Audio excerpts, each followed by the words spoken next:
Get started, I would like to ask each of you to join me in a moment of silence for those that have been lost across our nation and world. You know about the incidents that occurred most recently in the United States just over the last few days, and of course on last Friday here in your nation. Tragedy occurred, and we'd been told that it was at least one person, but it could have been as many as 3 or 4. So let's just first have a moment of silence for those who've been lost.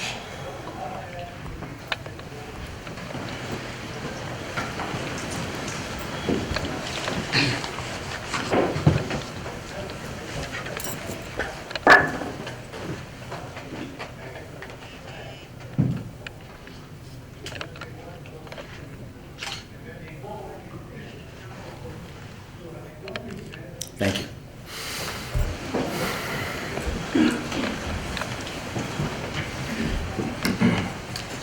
I am certainly honored and happy to be back on the African continent, especially at this time. Certainly, as most of you know, despite some setbacks,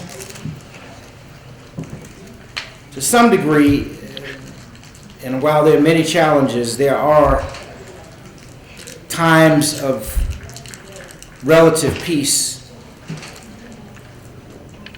and political stability and democracy throughout the continent. Now, much of that progress can be attributed to the leadership and agency of young people. In fact, over the past 3 decades, it's been African youth who comprise significantly over 60% of Africa's population, who have been at the forefront of every progressive social change movement on this continent. Now, the reality is most of the change in the world was led by young people also. So whenever we've seen change, most of those movements have been led by young people. I am certainly honored to be here in Lusaka, Zambia, again, as I said. And I've heard about Zambia being the most peaceful place in Africa, really since I was a child. In our home when I was growing up, and you may know that your first president, Dr. Kenneth Kaunda, was in the States at some point and had occasions to visit with my father. Of course, we see the picture behind us, but there were other pictures.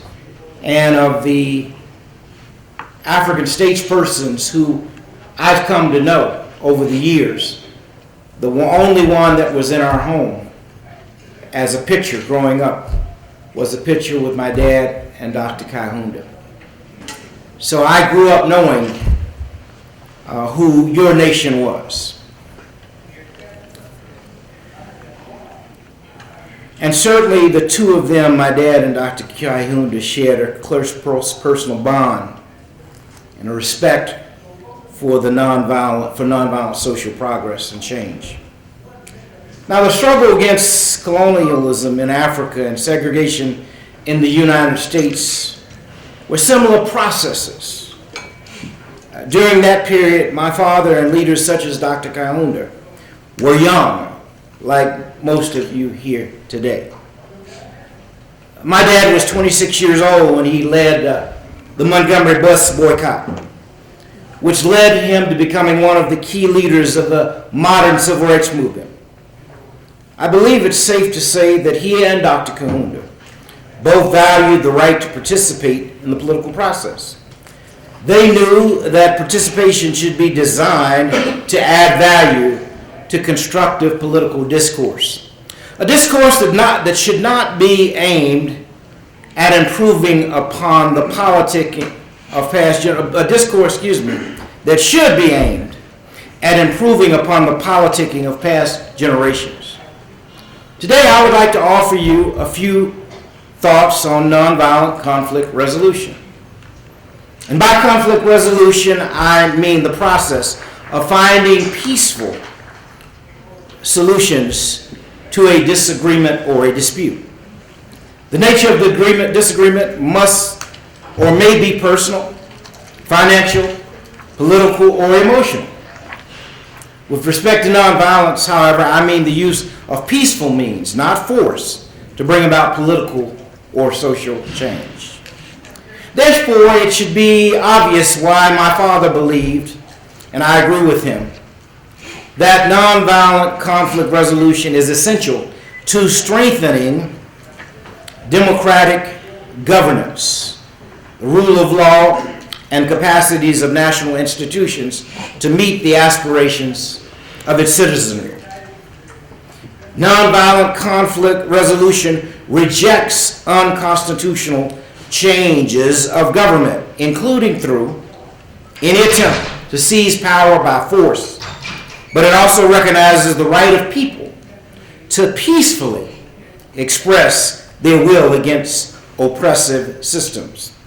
Nonviolent conflict resolution promotes integrity, fights against corruption in the management of public affairs, and promotes leadership that is committed to the interest of the people.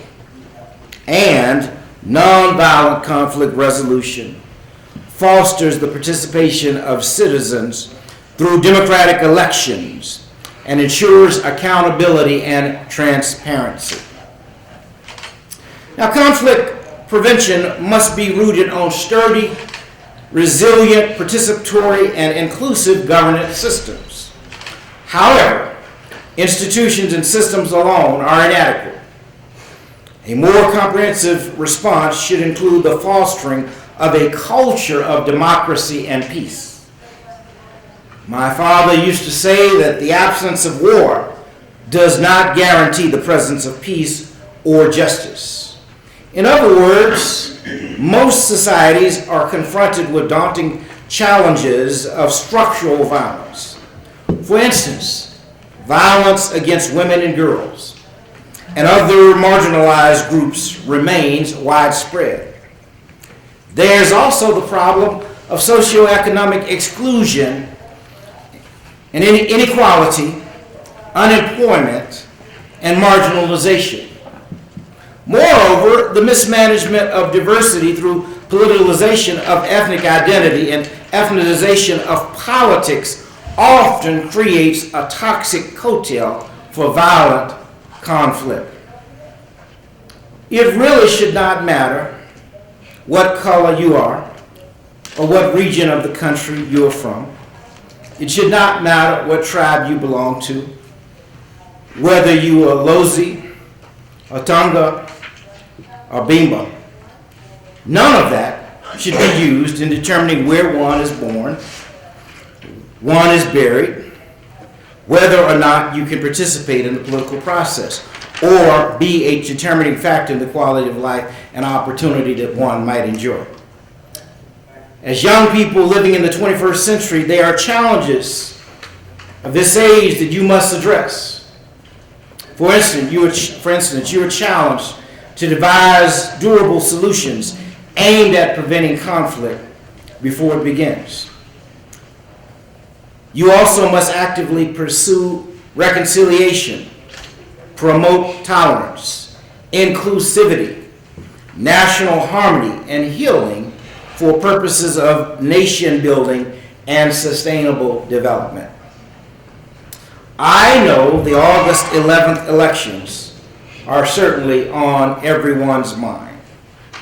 Having been an elected official myself, I can appreciate the almost singular focus on winning an election.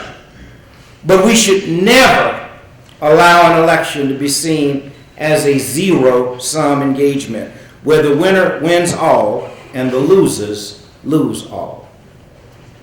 I am aware of the growing concern about real and potential political violence associated with these elections. Let me say as clearly as I can, there is a relationship between means and ends. No unfair process can produce legitimate and respected leaders. And all leaders bear a responsibility to encourage their supporters to respect the rules of the game.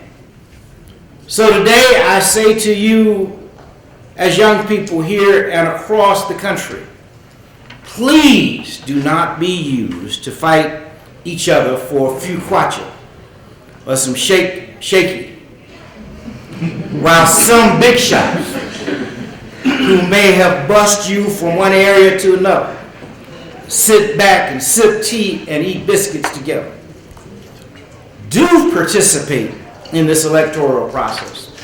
In fact, you should ensure that there's equal participation for young men and young women.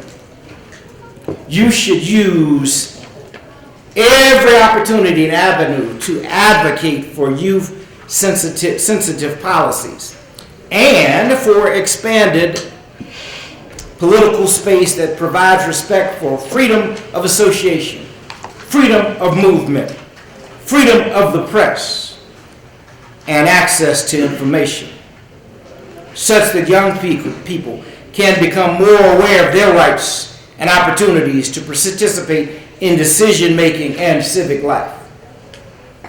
I recognize that most, if not all of you, are leaders drawn from political parties.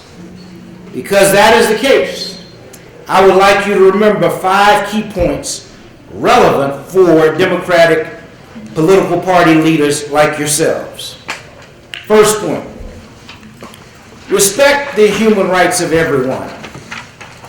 The most fundamental level, all Democratic parties and leaderships benefit from and should support the rights that are guaranteed by the Universal Declaration of Human Rights. This is particularly true of rights to free association and free speech, rights which are critical for the maintenance of democratic policies. Political parties should not try to advance the status of their own constituencies by seeking to deprive other citizens of their basic constitutional or human rights. For instance, by advocating discrimination on the basis of gender, religion, or ethnicity. Governing parties should not abuse their position by denying basic government services and protections to individuals or to minority groups that do not support the government. Number 2, respect legitimate elections as the basis of government. Democratic political parties and their leaders agree to accept the will of the people as expressed through legitimate elections as the basis for government. They agree that the will of the people will be expressed through elections, not through the rule of the street. They also agree that it is possible for them to lose an election, and they behave accordingly in such circumstances. In return, Democratic parties have a right to expect that elections will be run fairly and that governing parties will not make excessive use of government resources to privilege the incumbents or to stifle opposition. Parties should respect and accept electoral outcomes in elections that are considered to be generally fair. Number 3, respect the entire electoral process. Parties and their leaders should respect the chosen electoral procedures, including voter registration laws, polling station regulations, and vote certification processes. Democratic political parties contest elections according to the rules and norms of the state, not engaging in illegal campaign activities, and not improperly undermining the campaigns of their competitors. They may and should encourage their own supporters to participate fully in all stages of the electoral process, but they should not seek to make it difficult for supporters of rival parties to do the same.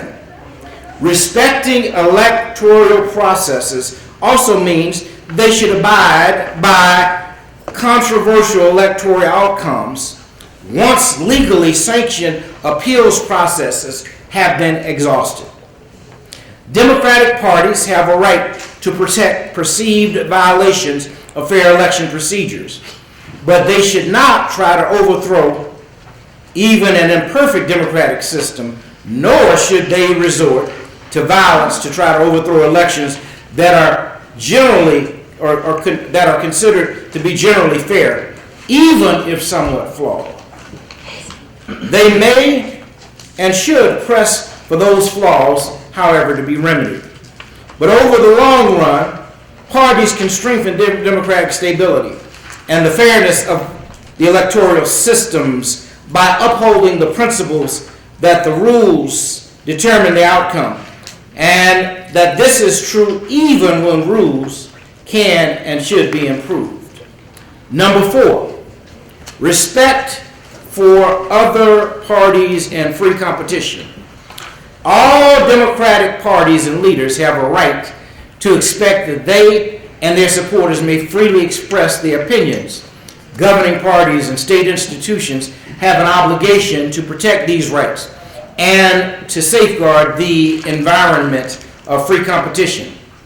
Political parties should demonstrate their commitment to democratic decision-making by showing respect for other parties and other interests in society.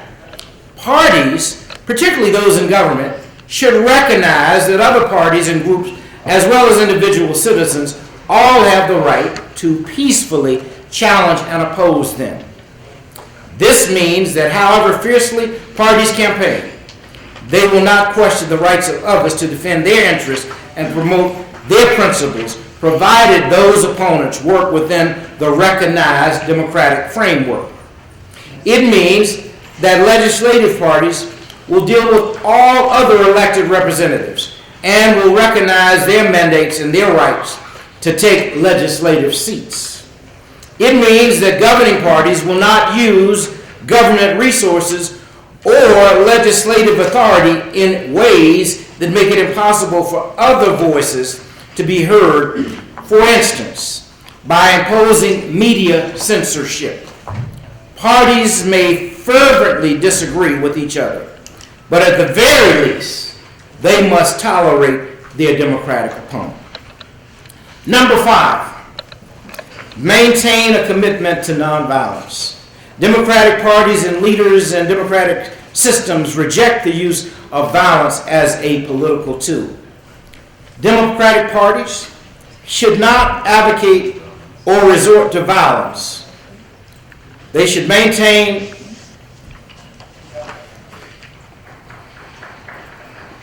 and should not maintain, not just maintain and not use their own militias using hate speech as a political tool. They should not seek to disrupt meetings of rival parties, nor should they hinder the free speech rights of those opposing views. Parties which make a commitment to nonviolence in politics have a right to expect the same from others, and that state authorities will protect them if this is not respected. In addition, they have the right to expect that their supporters will be able to assemble freely, that they will also be able to communicate party views in nonviolent ways, and that these opinions will not summarily be blocked from receiving proportionate media coverage, especially by state-run media. Finally, my sisters and brothers, politics should be about service for the betterment of country. Advance your livelihood through development and entrepreneurship. And as I close, I want to share a couple of things my father and mother taught me. One of the quotes that my father often used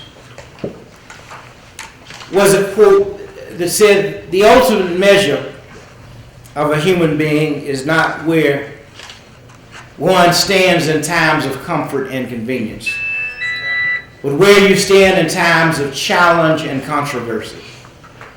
He went on to say that on some questions, cowardice asks, is the position safe? Expediency asks, is the position politic? Vanity asks, is the position popular? But that's something deep inside called conscience asks, is the position right? He went on to say that sometimes we must take positions that are neither safe nor popular nor politic. But we must take those positions because our conscience tells us it's right.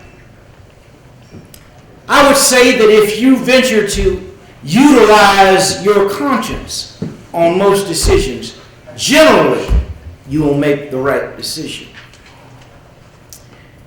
When I was a very young child, my mother took me to her undergraduate school in the United States called Antioch College in Ohio, the state of Ohio.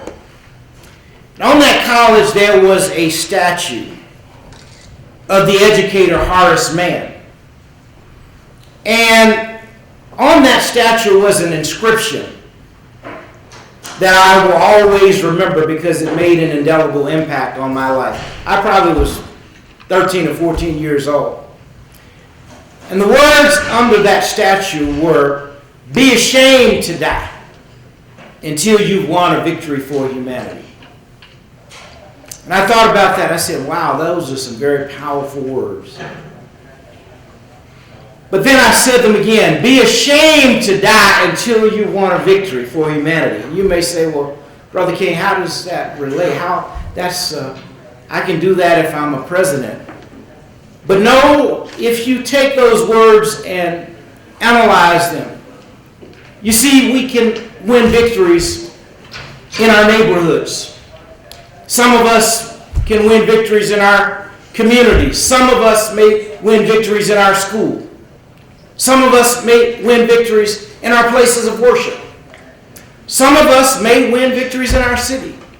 Some of us may win victories in our provinces.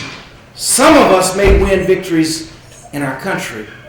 And then there are some who, yes, win victories for our world. But what those words basically mean is be ashamed to die until you've done a little something to make the world in which we all must live a little better than it was when you arrived. Thank you, and God bless each and every one of you.